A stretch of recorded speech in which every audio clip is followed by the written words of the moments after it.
All right, this is Scott for JohnGSpeed.com. This is going to be the highlight of your day. We were with the Ego, Robert Anthony. Yes, sir. All right, man, you got to give us the origin of the nickname first. I was Egotistico Fantastico, so wear a mask. And the way that came about was that when I was a backyard wrestler, just like everyone else in the entire world, we were a backyard wrestler, and I thought I was the best backyard wrestler.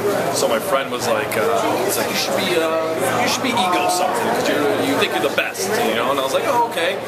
And then he was like, well, all the Mexican lucha guys did have a mask. It was named Fantastico. So maybe it should be Egotistico Fantastico. And then that's where it came from. And then when I took the mask off, I still thought I was the best, so the Ego name was like the nickname. Well, stuck. Okay, so now we're here. I think this is either the 4th or 5th Resistance Pro Wrestling show. Sure. Okay. Obviously, you're becoming a mainstay of the Federation. What separates our pro from the other indie feds that you've done previously? The buildings, right? So we did Excalibur, and then now we're here, and it's just a different vibe than, you know, when you go to a regular indie show, it's like, here's this guy, here's this guy, here's this guy, you know what I mean, with an intermission, and then the last 3 matches, you know, whatever like that.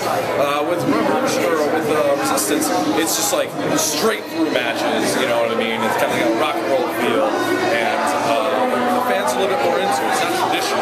Yeah. Seems to be a lot more regulars coming on into the whole thing. Yeah. Now, obviously, as a kid, you wanted to be a wrestler right away. You said the backyard wrestling. Who are the guys you looked at and said, that's the guy I want to be? Ultimate Warrior. Ultimate Warrior was my god, you know, and I just had an opportunity to meet him. And you understood? Huh? You understood him? Yeah. I waited at his hotel for about an hour until he showed up, and then when he walked in, I bombarded him, and he talked to me for about 30 minutes. It was like the best thing in my life. So when I first saw Ultimate Warrior, I was like, oh, I want to be a pro wrestler.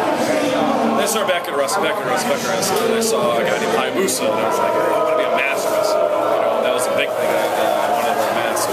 So then I kind of went off to the races from there. You know, those are my 2 main influences. Ultimate Warrior, who was crazy, and Hayabusa, who broke his neck. I guess, who would you like to work with right now?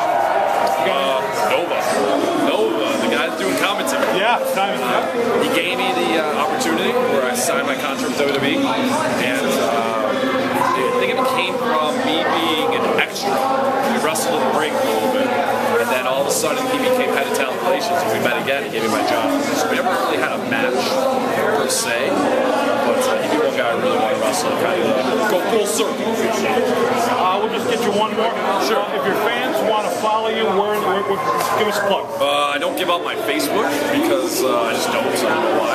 But you can follow me on Twitter. It's at EgoFan, EGOFAN, all one word. I usually post things there every now and again. But Facebook, I keep it to family and friends. And of course, they can continue to follow Resistance Pro Wrestling. And sure, always. Follow your career from there. All right, the highlight of your day, the Ego, Robert Anthony. Thank you so much.